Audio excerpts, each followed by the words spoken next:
Hey there, how's it going? Welcome to Watersong's Workshop, the place where I work on my character ideas, try art challenges, and try to make your day a little bit brighter. Today, I wanted to do one of my favorite things, a mashup. As I said in my first video, I love Mario and tabletop role-playing games, so why not take my favorite Mario character and put him into a world where magic is alive and dragons run rampant? I decided to turn Rosalina into a wizard. As a preface, I had sketched this initially before recording, but I figured you would enjoy seeing the rest of the process. Many moons ago, when I was still in high school, I received a Wii for Christmas, and one of the first few games I got was Super Mario Galaxy. This game instantly became one of my favorites for several reasons. Firstly, the beautiful scenery and creative gameplay style that literally defied gravity.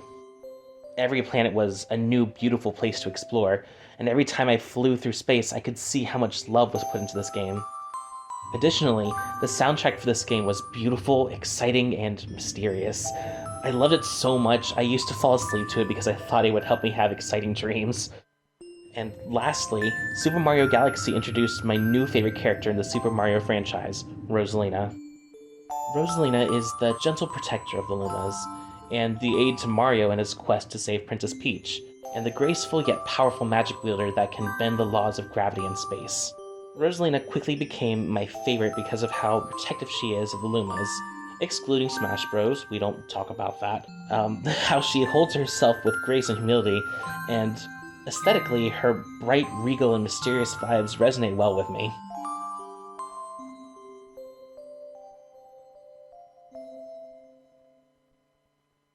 I figured, if Rosalina had a class, the closest choice would be a wizard.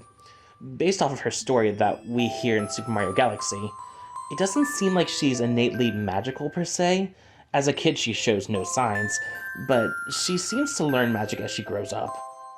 We also see that she is a big bookworm based off the size of her library on the Comet Observatory, which leads me to believe she would have studied magic to protect the Lumas. So, if I were to build Rosalina in a non-specific tabletop role-playing game, I would build her as a divinely touched race that focuses on defensive and gravity-controlling magics. Why divinely touched? Well, look at her. She's glowing. Stat-wise, I think I would put intelligence as her strongest stat. Between her reading, her ability to build and drive a rocket ship, and her ability to navigate through space based on the stars, I can surmise that she is one smart cookie. Next best would be her charisma. You've got to have a lot of likability to lead an entire race of beings. Or hateability. I can't speak for everyone.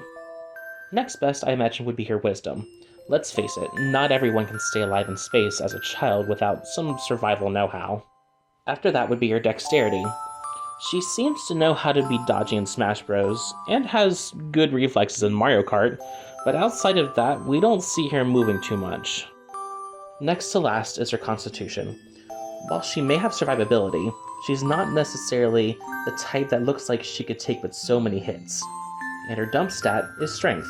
Let's face it, she doesn't have the biggest muscles, and when she wants to lift something, she tends to prefer using her telekinetic abilities rather than her arms. At early levels, I could see her copying spells into her spellbook like Shield, Levitate, Catapult, Absorb Elements, and Counterspell. And at later levels, Crown of Stars, Meteor Swarm, Fly, and Globe of Invulnerability. So not a whole lot of attacking spells. She seems to be more defensive, and like she'd disrupt other spellcasters at lower levels. But as she grows, she'd take more damage-dealing spells related to the stars and the cosmos. On a more artistic side, I wanted to keep her color scheme as close to her normal colors as possible. I decided to give her a bit of purple as the shading to keep her colors bright and soft, and I really enjoyed giving her a pose and facial expression that made her feel like she had some emotion and fluidity. Clothing-wise, I figured turning her crown into a witchy hat, her dress into some beautiful reflective robes, and her brooch into like a spellcasting focus would really bring her wizardy vibe out. So what do you think? What class would you have made her? Would you like me to draw more characters in a tabletop role-playing game setting? Let me know. In the meantime, keep being fantastic, and I'll see you around.